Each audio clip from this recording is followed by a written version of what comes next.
हर महीने ये किराया सिर्फ पैसे नहीं, मेरे बच्चों का मुस्तकबिल भी छीन लेता है। मैं इन्हें किराए की रसीदें नहीं, अपना घर देना चाहता हूं।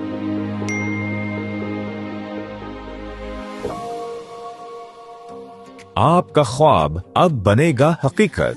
वजीर आजम का विजन, हर पाकिस्तानी के लिए अपनी छत। वजीर आजम अपना घर प्रोग्राम। घर या फ्लैट खरीदने या अपनी जमीन पर तामीर करने के लिए 1 करोड़ रुपए तक का कर्जा।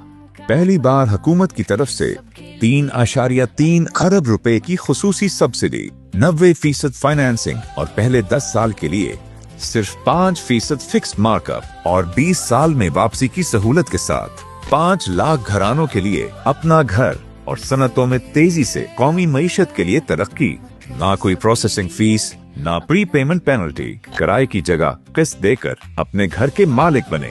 दरखास्त फॉर्म के लिए www.apnaghar.gov.pk या करीबी बैंक विजिट करें। 051 111 742 111 पर कॉल करें। घर हो तो अपना।